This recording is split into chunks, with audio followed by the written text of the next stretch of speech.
ሰላም ጤና ይስጥልን። በመላው ዓለም የምትገኙ ወደ ሀመሯ ቤተሰቦች እንደምን ዋላችሁ? ዛሬ ዓለማችን የምትገኝበትን ሁኔታ እጅግ አስፈሪና መተንበይ በማይቻልበት ደረጃ ደርሳለች። በአንድ በኩል መካከለኛው ምስራቅ ሰማይ በሚሳኤልና በድሮን ጭስ ታፍናለች። በሌላ በኩል ሩቅ ምስራቅ ሰሜን ኮሪያ ጦርነት ነጋሪት እየጎሰመች ትገኛለች። በሀገር ውስጥ ደግሞ በተፈጥሮ አደጋ በወገኖቻችን ላይ የደረሰውን መራር ሀዘን እንመለከታለን። ዛሬ በዝርዝር የምናያቸው ጉዳዮች አሜሪካ በመካከለኛው ምስራቅ የጀመረችው መጠነ ሰፊ ወታደራዊ ስምሪትና ኢራን በቀጠናው ሀገር ላይ የከፈተችው አጠፋ ምን ይመስላል የሚለውን እንመለከታለን። እስከ መጨረሻው ድረስ አብራችሁን ቆዩ።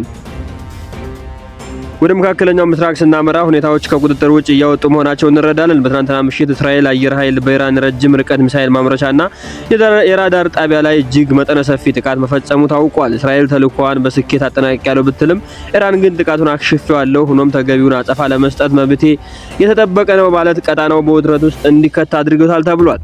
ይህን ተከትሎ ዋይት ሃውስ አዲስ ውሳኔ አሳልፏል። ይህም እንግዲህ ከ5000 በላይ የባህር ኃይሎች ወታደሮችን የያዘ ግዙፍ የጦር መርከብ ወደ መካከለኛው ምስራቅ እያቀና መሆኑ ታውቋል።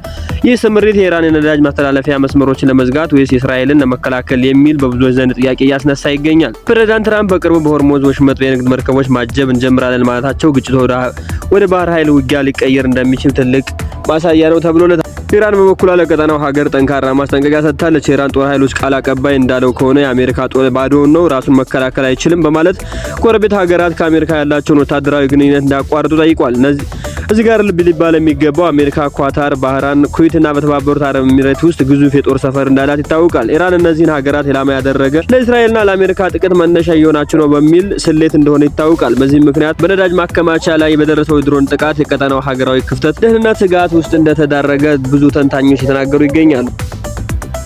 በሌላ በኩል ወደ ምስራቅ እስያ ስንሻገር የኪም ጆንግ ኡን አስተዳደር ዓለም በግርምትና በስጋት ውስጥ ጥሏል። ሰሜን ኮሪያ የሰላዮች ሳተላይት ሙከራዋን ማክሸፉን ተከትሎ የቁጭት የሚመስል መልኩ 10 የሚጠጉ ባለስቲክ ሚሳኤሎችን ወደ ጃፓን ባህር ተኩሳለች።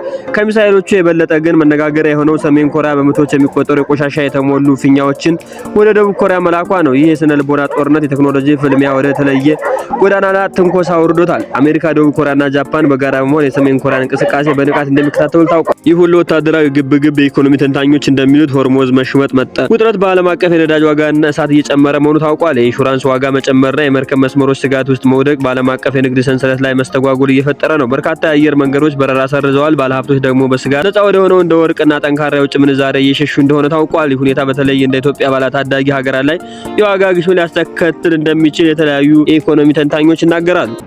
በመጨረሻም ወደ ሀገር ውስጥ ዜና ስንመለስ በደቡብ ኢትዮጵያ ጋሞ ዞን በደረሰ አሰቃቂ የመሬት መንሸራተት አደጋ በመላው ኢትዮጵያ ሀዘን ውስጥ ተውጣለች። በዚህ ጋሞ በደረሰ